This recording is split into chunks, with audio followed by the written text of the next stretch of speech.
home. What's going on? I had to wait till the rest of the song. Come on. What's up, guys? I'm excited for today and excited that you are here. In my strong, very strong, unaltering opinion, this is some of the best stuff you can get from this challenge. Now, I know that might be weird to say. What we've been doing so far is quite powerful already. If you would, I don't know if you guys agree with that, but it's been pretty incredible so far, if I do say so myself. Okay, but this is seriously the greatest task you could go learn from this entire, or greatest skill you could go learn from this entire challenge, okay? This is like, you can suck it up on every single thing that we go talk about and teach from you guys for this whole thing, and just be good, or even kind of good at what I'm going to talk about today, and you will make money. Okay, seriously, this is the safety net. It is the parachute. It is to everything that we talk about. You can have F-level funnel building skills. You can have terrible traffic creation skills. You can have, it's seriously just this one piece, and you will make money. Okay, it's not a joke. I'm actually being dead serious with you guys. There are many gurus who have gone out and said the exact same thing. Who've gone out and said, look, the one thing we're talking about today, if you just are good at this one thing, you will make money. Okay, there was a few people, we're talking about publishing today, okay? Now, publishing is something I did not ever want to go do. I actually actively was trying to not publish. Seriously, Russell would get on, and I was in the Army at the time, and we'd be doing these sprints around the tracks, and I would see Russell's little bing, that he was on Periscope, and I would stop, and I'd run over to my phone, I'd watch him for a little bit, and he would be saying things like, all you guys gotta go publish. And I was like, oh, you're so cool, Russell. Absolutely not. Boop. Then I would set it down. I'd keep doing my runs. I was like, there's no way. I will never be a publisher. What would I even say? I'm not gonna be one of those talking heads guys. Okay, and that was my big fear for a long time. It's like, I will do whatever you say, Russell. I will never, ever do the publishing thing. Don't ask me to. I'm gonna avoid it every time you tell me. Okay, does anyone else feel that? Because for me, it was this piece for me. It's like, absolutely not. Imposter syndrome? Yeah, a little bit, definitely, right? I'm so glad you decided to start publishing. Thank you, Chris. Really appreciate that. What to write about? Exactly. 100%. Now, what are like the biggest fears you guys have about publishing? Just write them over in the chat here. When I say publishing, specifically what I mean is things like consistent Facebook Lives, or YouTube, or podcasting, or whatever. It doesn't matter. Someone said theology. I'm not an expert. You don't have anything awesome. Grammar. You don't have anything to write about. No one's listening to you. You don't have will anyone attend? You have a boring life. I bet you're exciting, Blake. Looking fat. Can't back it up with more stuff. Time, quality might be stupid. Hecklers, definitely. There's always hecklers. Those are the special children of life. Double chin. Yes, haters is amazing how much you take granted for, others no. Anything in front of the video. Yes, hecklers. Watching me drink my coffee. Trolls. Okay. Yes, 100% to all that. I was feeling the exact same thing. Now, remember, for me, I was the guy that was very shy growing up. I had a near clinical fear of adults, and I would walk the other way whenever I saw one. I would go and I would, seriously, right? And I've told you guys a few of these before and whatever. Okay. But it was, so when I thought about publishing, okay, and the fact that I barely graduated high school, I think out of the mercy of teachers. I was kicked out of college. I had to wait 4 years, learn how to learn, then go back to college and reapply. And I almost got straight A's after that. Okay, are you talking about doing a book or Facebook Live? Now, when I say publishing, what I mean is consistent speaking somewhere. Whether that's a blog, it doesn't matter what you choose to do as long as it's consistent.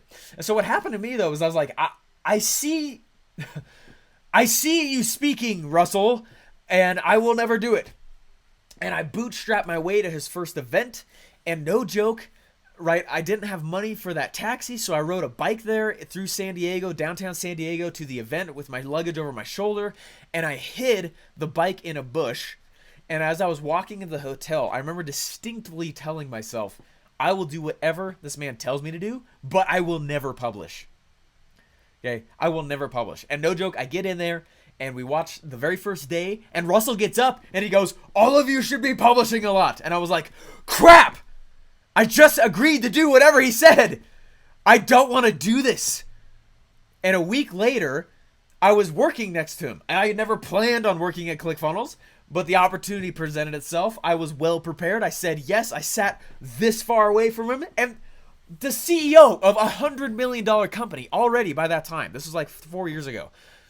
Okay, they already had a run rate of a ton of money. Okay, he was sitting there. Where's my phone? And he would sit there and he'd be like, "Hey," right? And it was weird because there's two monitors that I had, and it perfectly bounced his reflection because we sat back to back. It bounced his reflection off of his monitors and his face, so his face was always like subtly in my monitor, and I knew it was Russell Brunson. I was like, "This is Russell Brunson." Like, don't say anything stupid. He was like Sandlot. Don't be a doofus. Don't be a doofus. Right? And he was right there in the corner, and all the time he would have his phone up, and he would be going, "What's going on, everyone? I'm so excited. I'm Russell Brunson." And I was like, what is with this dude? Like, I knew he was already like all the time, but and I was like, what's going, you know what I'm saying? And I was like, what is the CEO of $100 million SaaS company doing that for? Right? And then 2 seconds later, he'd bring his podcast mic over and be like, "What's going on, everyone? It's Russell Brunson." Right? And then 10 minutes later, he'd be over on his blog. "What's up, everyone? It's Russell Brunson." And I was like, what's going on? Why does he care so much about this? And I started changing my mentality a little bit. Like, is he just trying to be seen more? Is he trying to see his own face more? Does he want to hear his own voice more? Is all the things that I hear people go through whenever we say, you should start publishing. Okay? Because I was going through them too, and that's the reason I'm telling you guys. And about 3 months in, I was like, gosh, fine. Okay, there's something to it.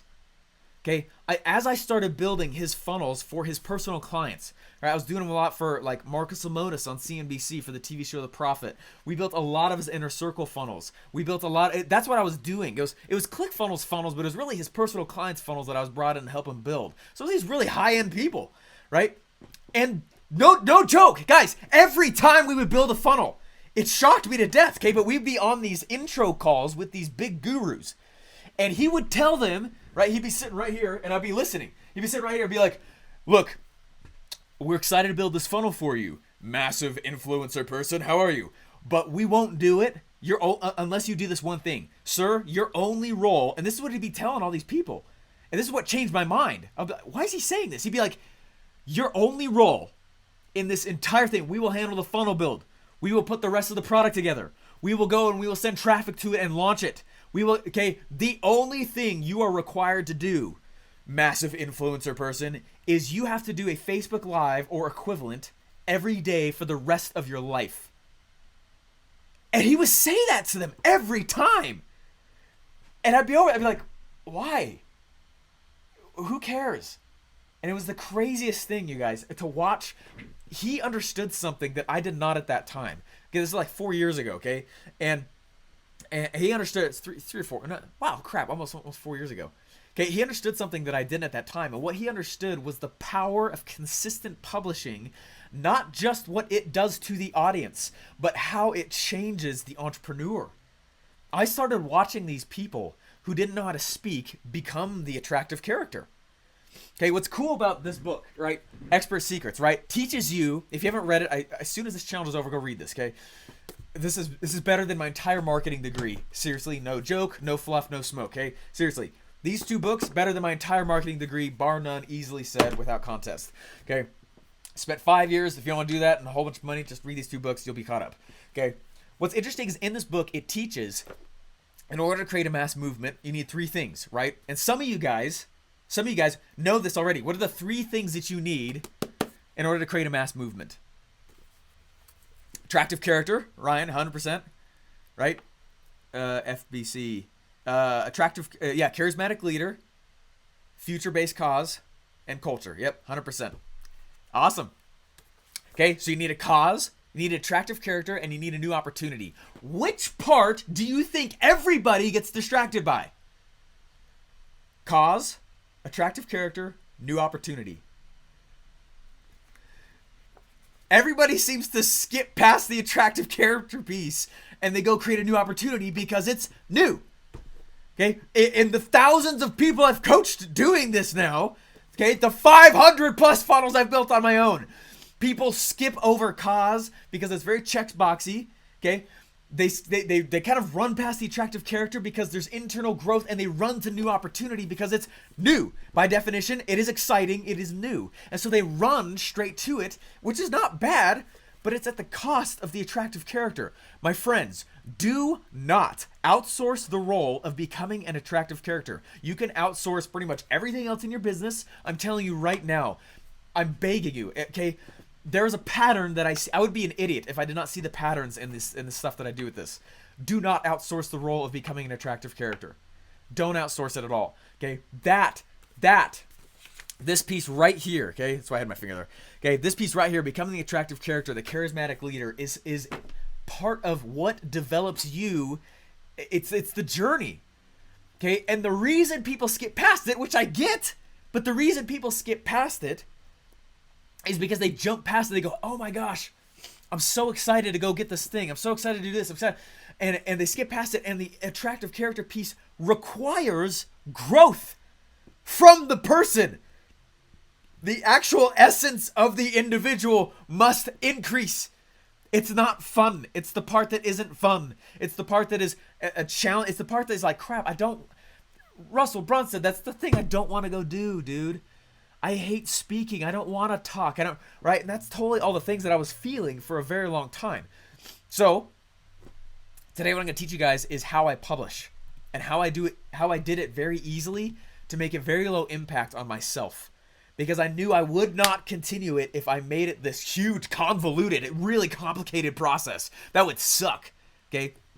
What would your attractive character be, Stephen? Great question.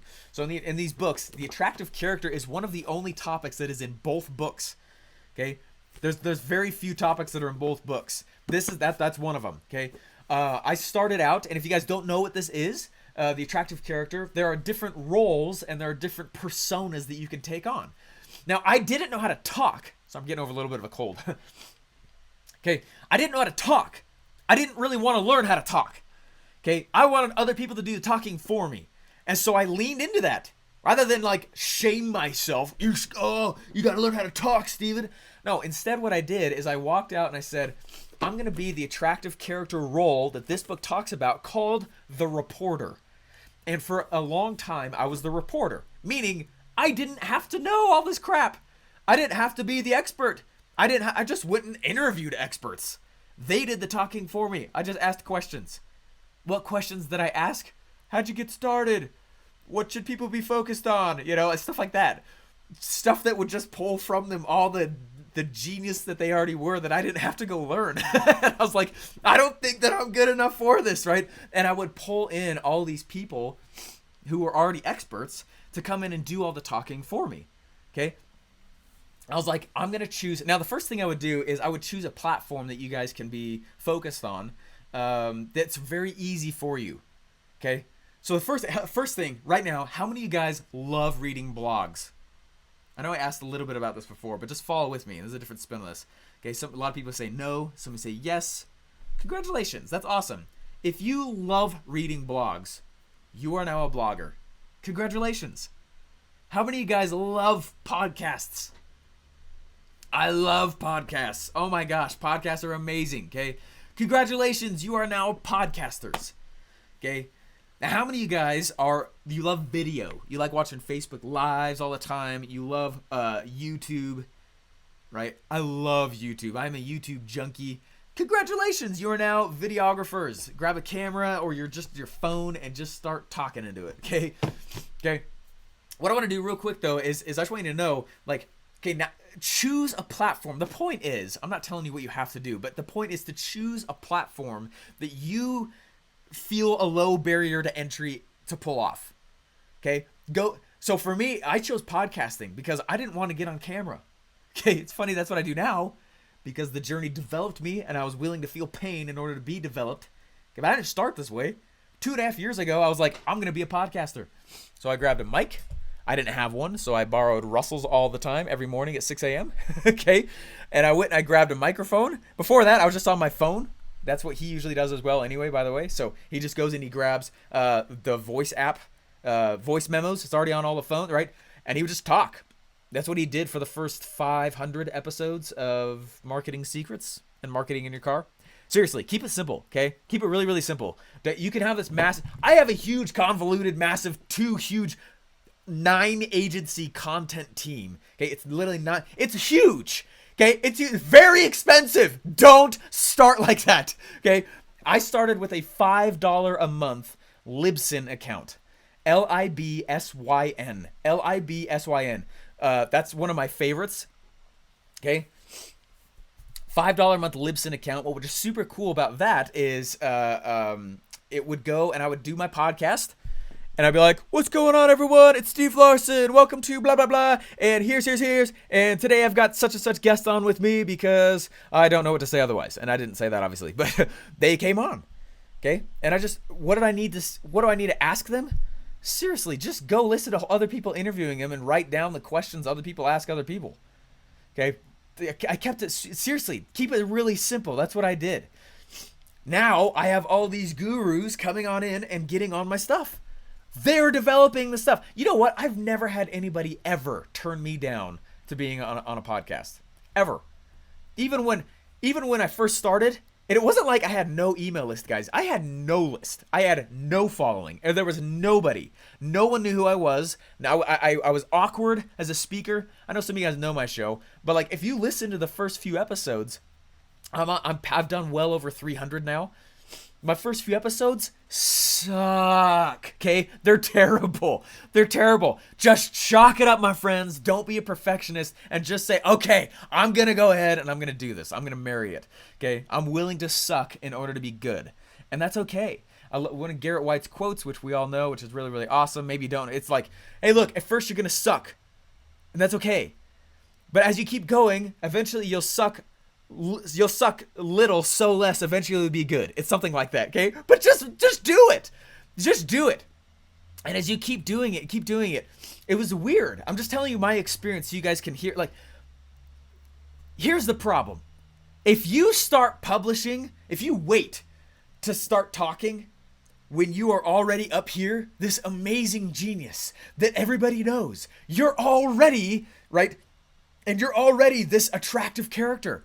You're already a success. If you wait here to begin publishing because you're afraid you don't have the credentials, you are far less believable. Okay? You're way less believable. If Russell Brunson waited to begin publishing when he was right here, he was way less believable. It's the reason people love him so much. You can listen back to his first few episodes. They weren't that good until episode 60 or 70. Okay? I know. He knows. We've had open conversations about this. Okay, I went back and I think I was on episode 50 or 60 and I listened back to the first few of my episodes. I was still working at ClickFunnels at the time and I walked in one morning and I go, what's up, dude? How you doing? Good morning. How are you? What's up? Salutations. And I walk on in and I go, dude, have you ever listened to your first few episodes on your show? And he goes, yeah, don't do that. I was like, I just did. I think I'm going to go delete them. They're pretty, the content's good. My delivery is awful. And he looked at me. He's not a confrontational dude. Okay, he looked at me and he goes, no! And I was like, whoa! What? He goes, don't delete him. This is exactly what he said. Dude, no! That's how they knew you were human once. Ooh. That's big. Dude, no. That's how they knew you were human once. Okay, there is this jacked up freaking lie in the internet that says I have to be a professional. That's garbage. I have to be this thing in order to be qualified to start talking. No. Okay? That was what I was believing. No. Okay? That's not true at all. Not true at all.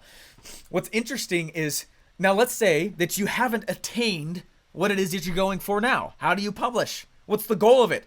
I don't want to be an imposter. I don't want to be fake. I don't want to be lying to people. Steven, I haven't attained the thing that I want to be an expert in. How many of you guys are feeling that? Okay? I get it. Okay? That's exactly what I was feeling. So first of all, what I did is I interviewed a bunch of people so that they did the talking for me. The second thing that I did, though, is what I decided to do was just document the journey that I was on. How many of you guys have ever seen the show Seinfeld? Right? Most of you have ever seen the show Seinfeld. What's interesting about the show Seinfeld, that show was created kind of as a joke. right? If you know the backstory of it all, they really didn't expect it to get that far. It was kind of a joke. They had no, it's a show about nothing, and they knew that, and it was on purpose. It's a show about nothing, but it's one of the most wildly successful shows that's ever been out there ever, right? Ever. I mean, it's been around, was it like the 70s that show started, the 80s, right? I don't even know, right? Don't quote me on that. But it's been around for freaking decades, and it's been over for decades, but it runs all the time, and it's a show with no theme. Why? It's about life, and we gobble it up. So I was like, what if I used to use that in the way that I was publishing? Okay? So what I decided to do was how can I make this attractive for people to listen to? So what I did is I created the show with the theme of, what if I just document the journey that I'm on? Both the good and the bad. That's really attractive for people to follow. Now my podcast, right, about 150 episodes ago, the intro, I turned it into, hey, what's up? My name's Steve Larson. I've learned from the world's top marketers for the last 4 years, and now I've left my 9-to-5 to create my first $1 million business with no VC funding, no debt, no equity giving up, only with today's best funnels, completely from scratch. Follow my journey, right? As I document both the good and the bad on the way, right? That's my intro. It's something like that. How cool is that? Like, that's super cool, right? The show exploded. People followed all over the place because I gave them a theme to listen to. I hadn't even attained the thing that I had called my shop for. I have now, okay? But like, I didn't start like that. I got 250 episodes under my belt before ever hitting the thing that I was going for in the first place, right? When you do that, when you start to publish when you're down here rather than here, when you start to publish when you're down here, what ends up happening is people start to listen to you. They start to follow. They start to watch. And they cheer your accomplishments with you. Rather than it being this, oh, well, of course he's going to go be successful because he's Steven Larson, right? If I had started that now, it would have been a huge mistake, okay? What I did instead is I published and published and published, right? Russell's live right now. Hey, it's awesome, right? What I did is I started publishing the journey from the bottom. That's attractive. That's extremely fun to listen to, okay? Boom. And then all of a sudden, they cheer my accomplishments with me, right? They console me when I don't hit the things I want to. They're like, oh my gosh, I hope you hit it. Oh my gosh, let's go do this. I call my shot publicly, and I bring them on the journey, both the good and the bad, of what I'm learning on the way. Did I hear what I just said? What I'm learning on the way. Meaning, I didn't already know it. I was at a dinner a few months ago.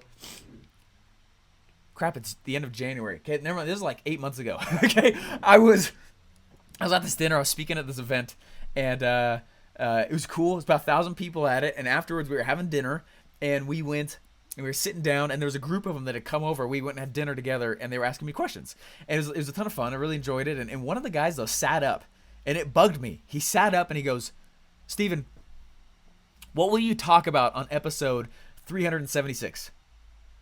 And I was like, what do you mean? And he goes, well, like, what are you going to say on episode, I don't know, 467? I was like, well, first of all, I'm not going to care or even think about it until I've done episode 466. So the one before. And he goes, really? You don't, but like, what happens when you run out of crap to say?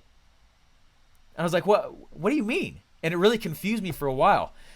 And I sat there for a while, and we kept eating. We're having dinner. We kept eating, and everyone was chatting. And all of a sudden, it hit me. And I sat up, and I go, dude, you think I know what I'm going to say in every episode for the duration of the show, don't you? And he goes, well, yeah, it's your show.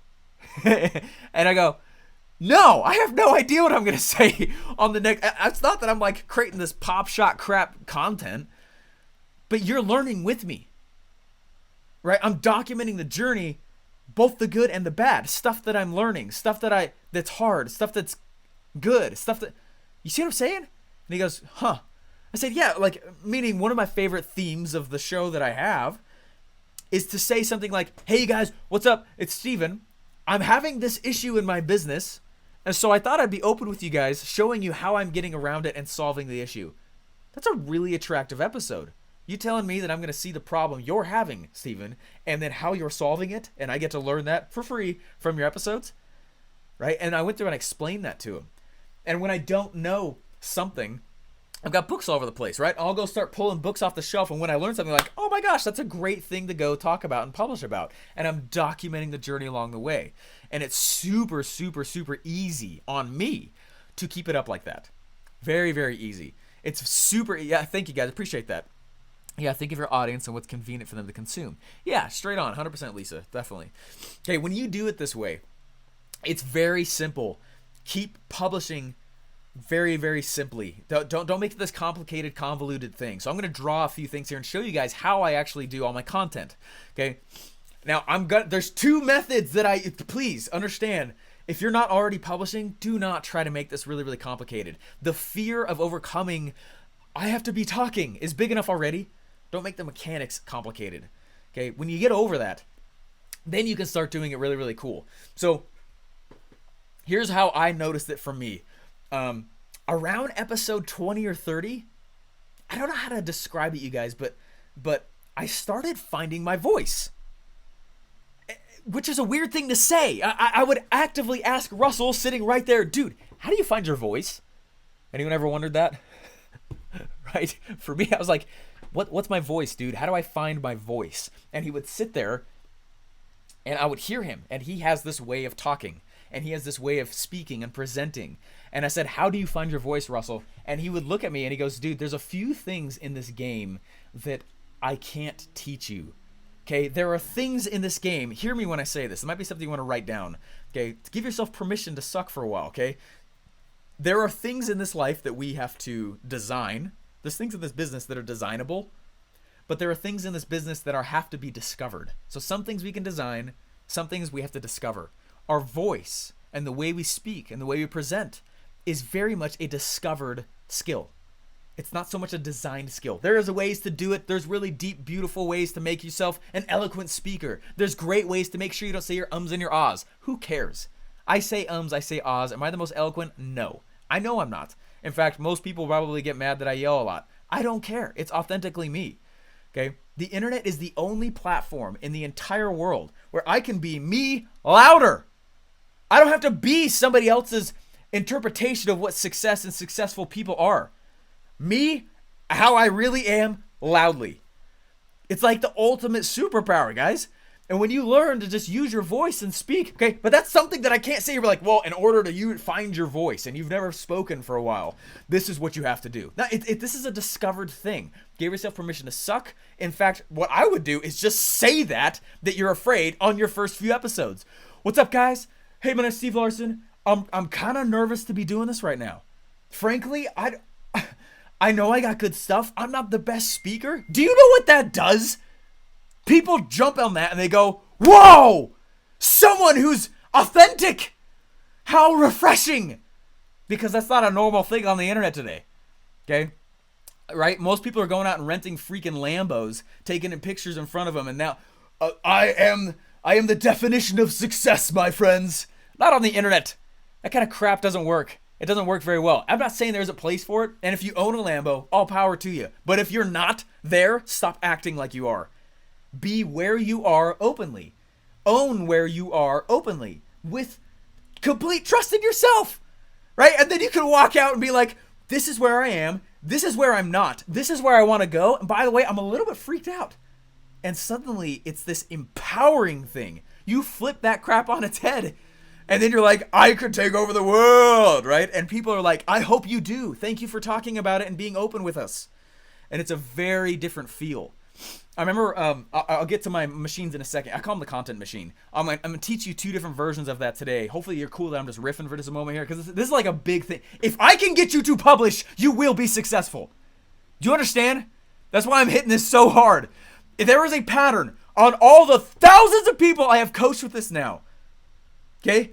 If they choose to publish, they make it. If they don't, it is a gamble. If you don't want this to be a gamble or feel like it, publish. We could just end right there. Okay? You guys feeling me on that? If this is a big thing. I don't spend ad money on my podcast or my publishing. It's all organic. What does that mean? Somebody who comes in and is looking for stuff. They find my thing and they attach themselves to me. And they go, oh my gosh, this is really cool. Thank you for being so open. Okay, I'm a huge proponent of just being you loudly. And publishing is the way to do that. There was a time Russell had all of these inner circle people there. Okay, they were spending 25 to 50 grand to be in the room. It's a very high-end mastermind, and we have been planning this event for a while. And as we're walking up to the event, I'm with him. I'm walking next to him, and he and I are just chatting. And we're walking into the actual room where the event is. Everyone's already seated. There's music. It's loud. There's lights, right? We're keeping the energy going. And he and I are about to enter into the doors. And he looks at me, and he goes, hey, dude, do you want to introduce me? I said, you like on stage? He goes, yeah. You want to get on stage and introduce me on stage? And I was like, oh, are you serious? Like, I crapped my pants. I was like, no, crap. But I agreed to do hard stuff in my life. Yes. Okay. Sounds good. Okay. And I went and I immediately started asking him, oh my gosh.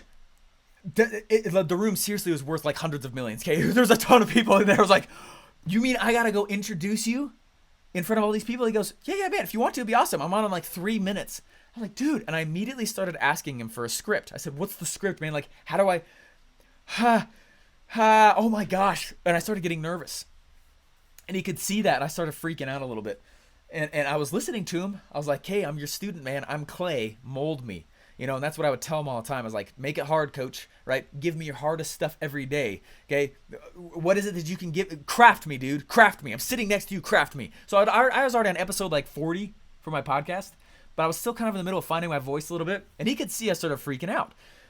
And he took me out of the room and brought me back over into this other room. And he got very real with me for a second. And he said, Steven, frankly, I'm telling you, it's very impressive how well you model me. That's really cool. Like, most people can't do that. You model me very, very well. But it is time for you to find your voice. That's exactly what he told me. And I was like, crap. No, I don't want to, dude. That means growth. Like, that means I got to get uncomfortable.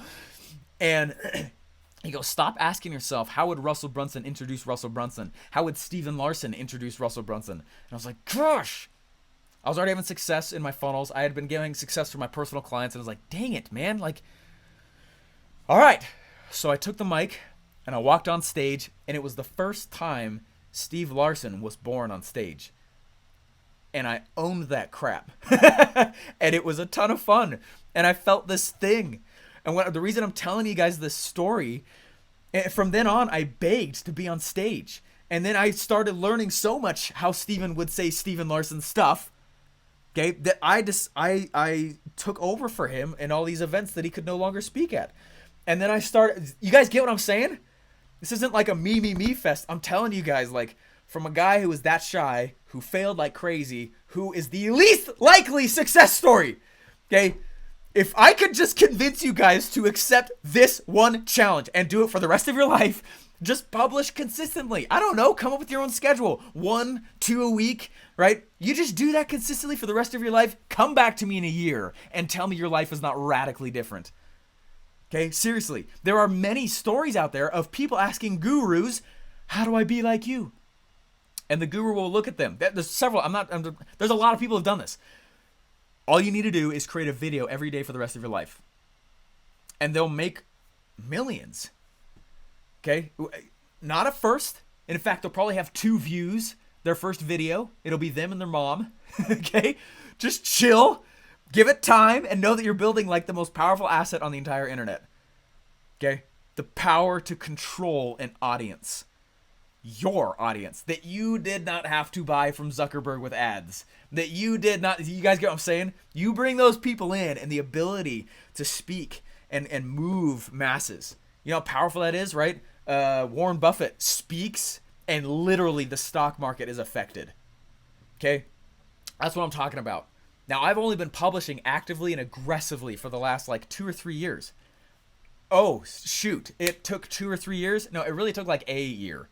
And people were like, crap, who's this guy? And then I started getting stage invites, and I started getting the better cream of the crop types of deals coming to me, not me hunting them. Ooh, okay. And I started getting people running.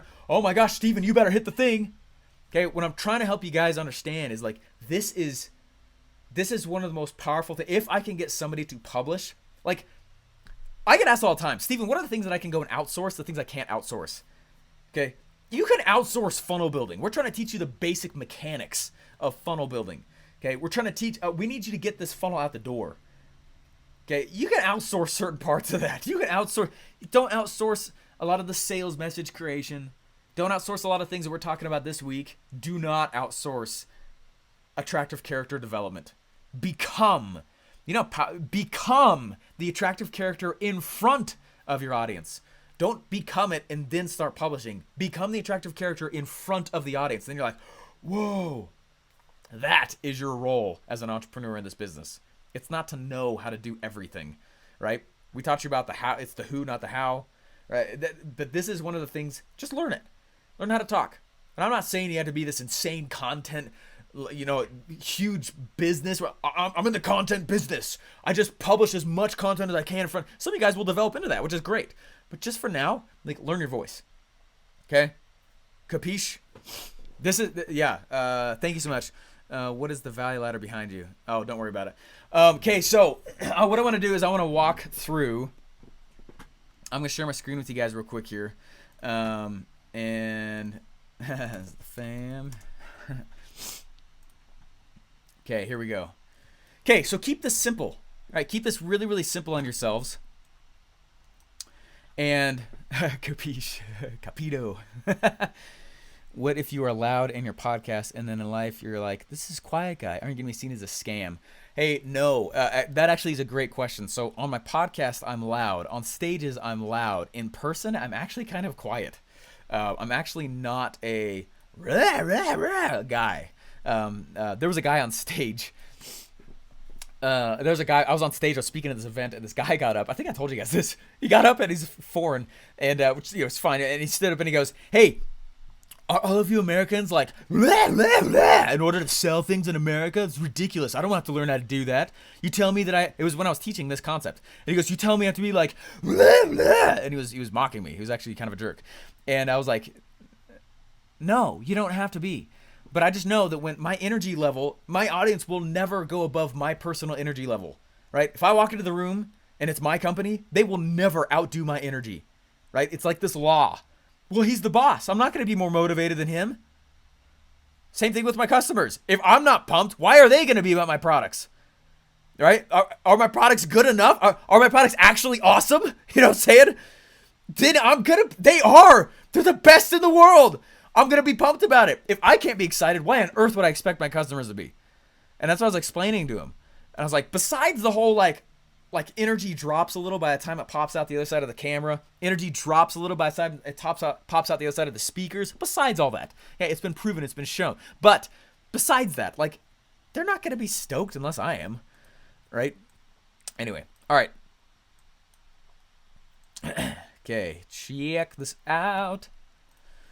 All right, here is my content machine.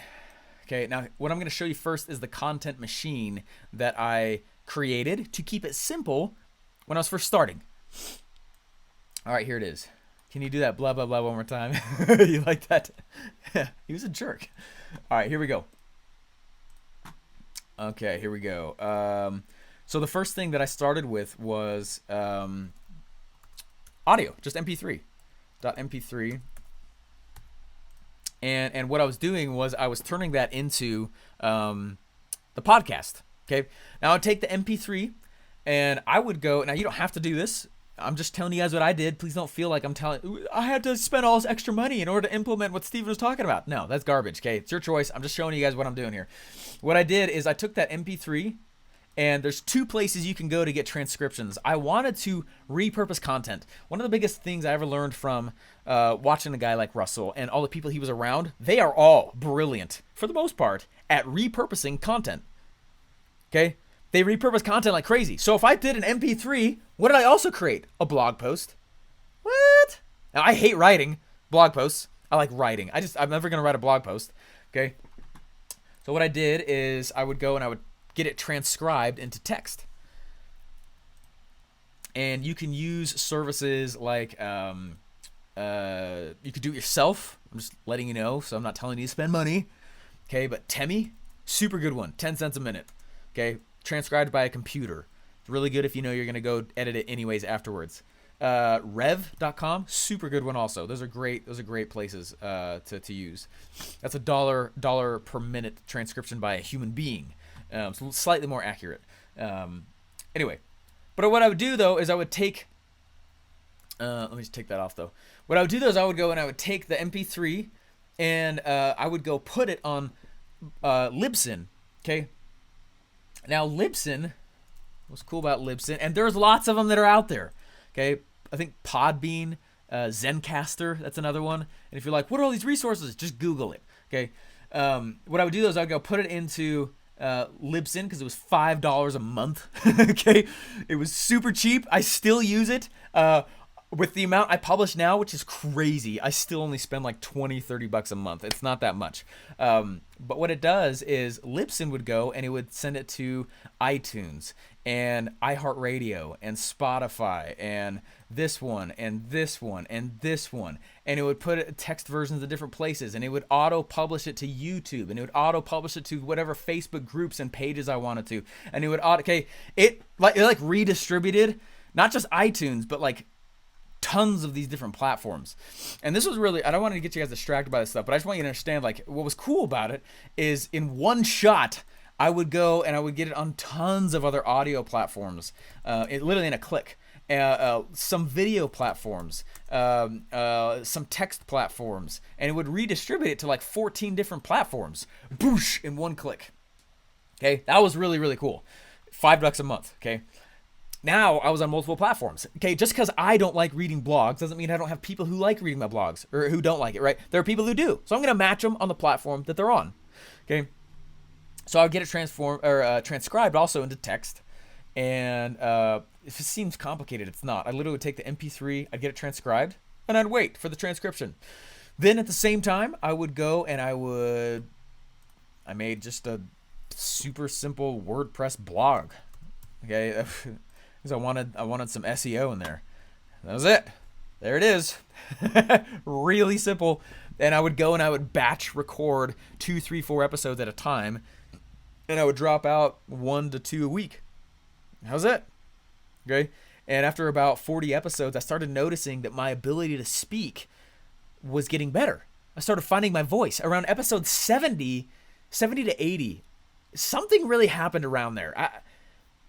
It was like I don't know. It was like I got more polarity. I got more opinionated, not in a negative way or like I was being a jerk. I was just like, look, this is what I stand for, this is what I stand against. And I'd get people writing in being like, I can't believe what you stand for. And I'd respond back, stop following me if you have a problem with it. You know what I'm saying? Like, you see what I'm saying? It was anyway, around 70, 80, I started getting more polarity. And that's really when the following was like, wow, I like this stuff. I identify, and it actually brought them closer to me, which is really, really cool. Anyway, I'm not trying to please everybody, and I'm not trying to save everybody either. You know what I mean? Yeah, don't be lukewarm. Straight on, 100% Joseph. Right? You got to be part of like half and half with each one of them. So, anyways, you guys making sense? This is making sense so far. I don't know any of this. This is awesome. I didn't even know what a podcast was until now. Holy crap! I'm very excited for you. Most of what I have is a YouTube and podcast education. Seriously, I listen to podcasts a lot. Steve, can publishing on a blog be just you posting PLR articles as content? You can. It'll kind of cheapen a little bit when people find out that's it's a PLR. If you guys don't know what that is, it's private label rights, meaning it's other people's stuff. This is your show in Limelight. I would make it your own, honestly. I usually steer away from PLR content. I want to make it my own. So anyway, so I would go in and I would just batch record a whole bunch. And what I would do is I have a whiteboard or on Trello or on a piece of paper. Or my phone. What I would do is I would just kind of become, it wasn't like this massive mentally taxing thing, guys. What I would do is I would sit down, like as I was going throughout my day, I would look for a storyline that I could talk about, right? It was anything from like really cool to like really embarrassing. Seriously, to just get them like, look, this is a real guy. He's going to be real with you. It's funny I'm wearing this. This is a real dude. He's real with you, and he's going to, and he's fine, like, having strong opinions, right? And he goofs up sometimes, but he also wins sometimes. And and it's suddenly, that's an attractive character to follow. How long do you make the podcast episodes? Yeah, and you guys use anything that you guys want to. Here's the basic idea, though. It doesn't matter how long it is, as long as you're not boring. It's however long you have the capacity to hold real attention. And you will learn what that is for you, okay? So a lot of times my episodes, like, they'll be 20, 30 minutes long, sometimes longer, but I know they're very, very captivating. Now, I didn't start that way. My gosh, I could not ever. There's no way. Oh. Okay, I started with like 8 minutes, and I would literally take out a legal pad. Okay, I'd take out a legal pad, and I would use the Expert Secrets script for every episode called the Epiphany Bridge script. That's something we're going to talk about, I believe, tomorrow. And I got a really cool treat for you guys tomorrow as well. But if you guys go to page 114, the Epiphany Bridge script is right here. And I would literally use these 8 questions, and I would just write the answers to each of the questions and delete the question, and then that was my episode. And so if you listen to it, like the first like 10 episodes, you could totally tell that I'm reading. It's so funny. Whatever, though. And I'll go through, what's up, guys? And I have to go into backstory. So I was chasing my little girls around, and like the content was good and the tips I was giving were good, but it was delivery sucked. Few other tips here, okay? You will be tempted to make your episodes or whatever it is that you guys do consistently, whatever you publish, you'll be tempted to make them all straight tips and tricks. Do not do that. Okay? What I started doing, or what I started realizing, every episode for me is 80% story, 20% tactic. Okay, in the past little bit, they've gotten a little bit more tactic, but it's large majority is storytelling. And that's going to feel weird sometimes if you're like, just give me the brass tacks, Steven. Brass tacks, dude. Go straight to the point. One of the things that I realized was that I started listening to the audience when they said that. Steven, go straight brass tacks, dude. Give me just the tips. And I started doing that, and what I realized is that a lot of the listenership dropped. The reactions in general, I don't care if they were good or bad, I just needed a reaction. They went away. And I was like, where are you guys going? What's interesting is we all wish that we could go straight to the tip, all straight to the tactic, but it actually kills your listenership, okay? Unless the gold nugget you're trying to drop is wrapped in a story, they're not going to remember it anyway, and they're not going to learn it in an emotional state to do anything about it anyway. Okay? You have to tell the story. Okay? Must tell the story. Don't just go tips or tricks.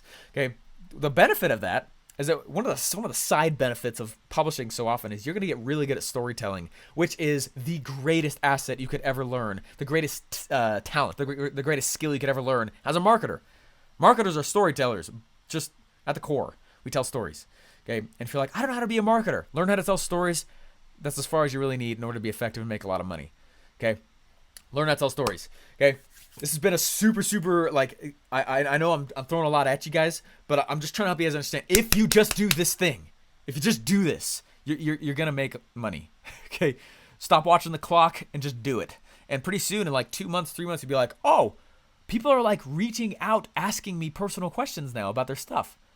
And after a few months, I was like, so many people are asking me now, like, I need to offer coaching hours. Oh, crap. So I'd made an episode. What's up, guys? Hey, there's so many of you guys asking me questions, which I really appreciate, but, like, just for the mere economies of scale of it, like, I can't handle it anymore. I'm dying. So if you guys want to buy an hour of my time, boom, this is how you do it, right? Cash flow. And now the podcast started cash flowing.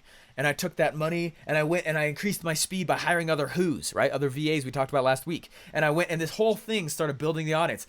That is how Steve Larson became Steve Larson so fast in the last 2 years. I 100% know that. There's not a doubt in my bones. That's why. It's because of publishing, okay? And being super open.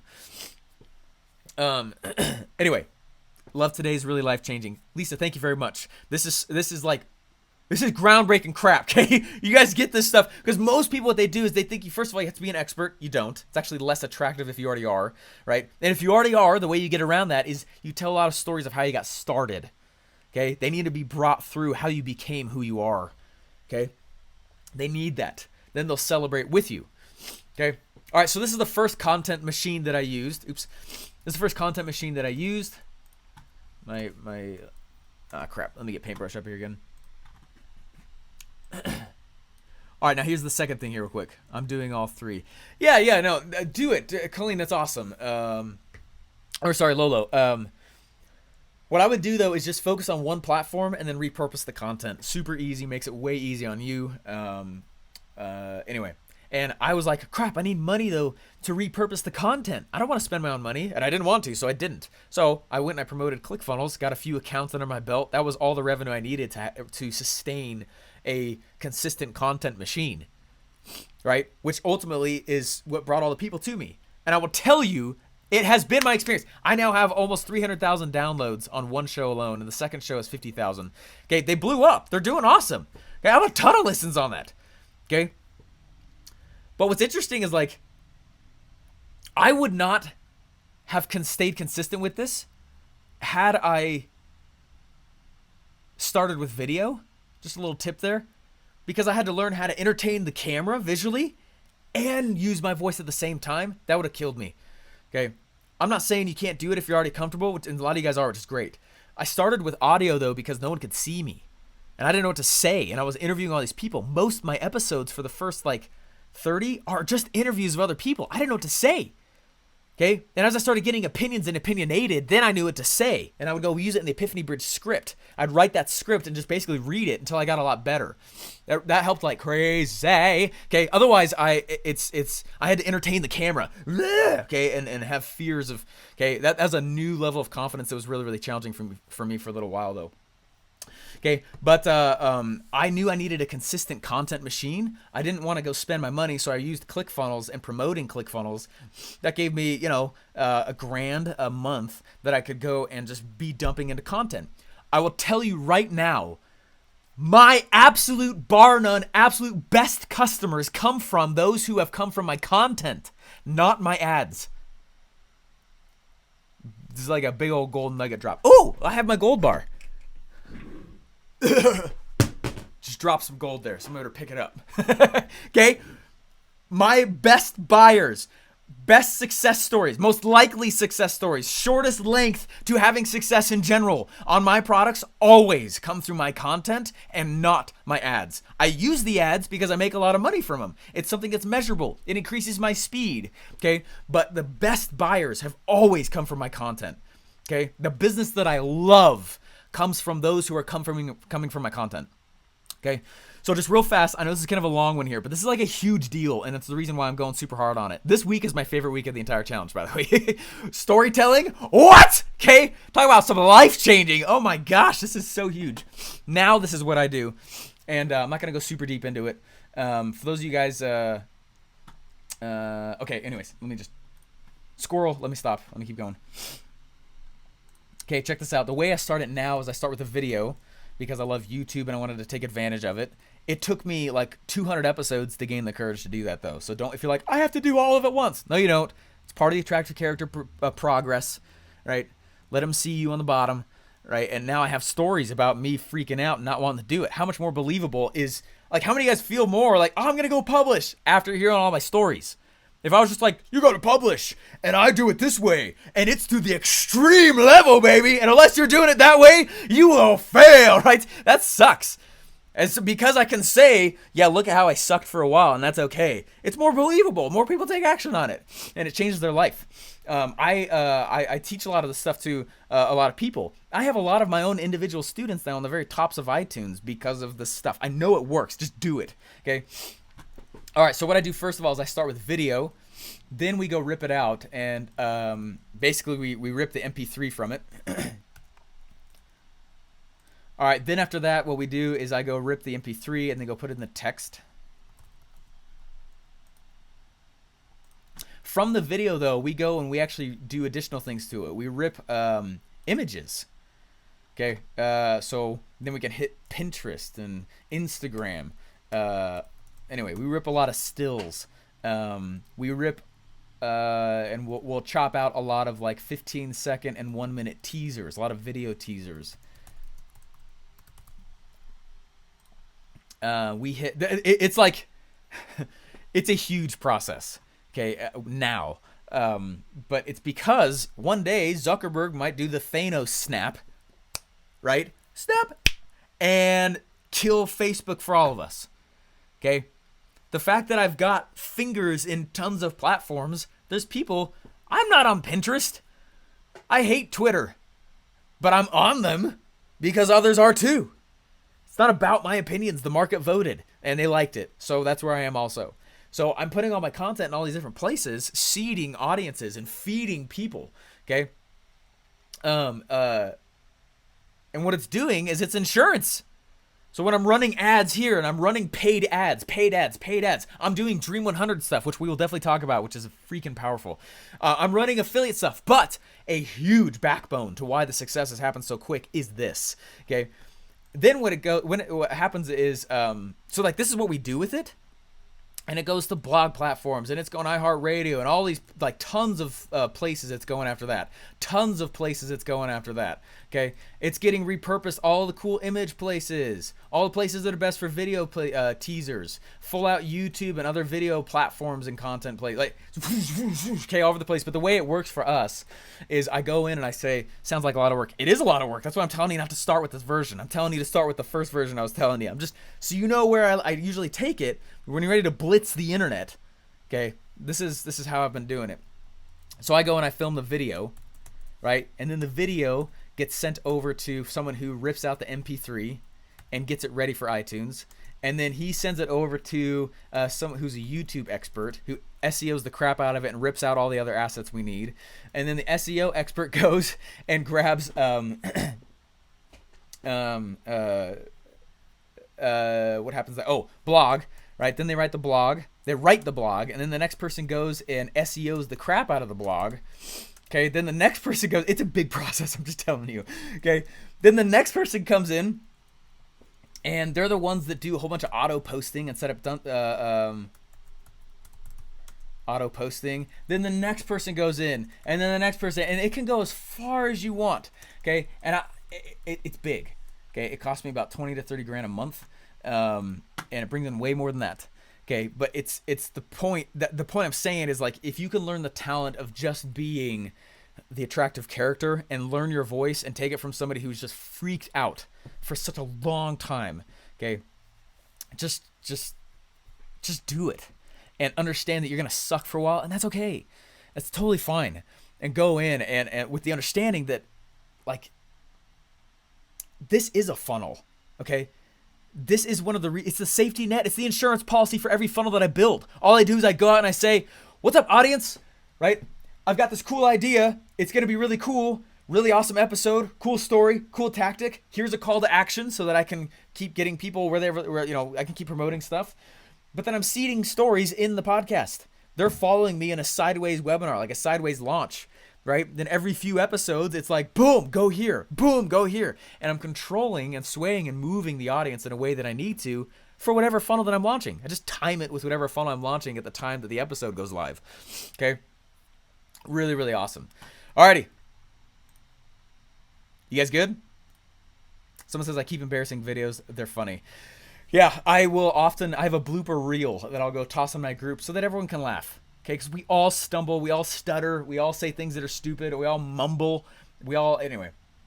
It's just part of it. And acting like it's not there is a major mistake. So be open, be real. This is one of my favorite episodes or things ever that I walk through with you guys. You guys got overwhelmed. I already published once a day. Hey, it's awesome. Super cool. Don't get stressed out, guys. Actually, there's two kinds of stress. There's de-stress, which is destructive, and I don't think I've done that to you. There's eustress, which is growth stress, and I think that's what I've done. So if it is, just make sure you're not like, I'm stressed, and think that it's bad. Some stress is good. Okay. Know that that's where you can take it. Know that that's what it is for you, and understand that this is one of the greatest assets, real assets of the entire internet. And if you just lean in and do it, it will change your life. Okay. And people you've never heard of, the only reason why you have is because they started publishing consistently. Okay.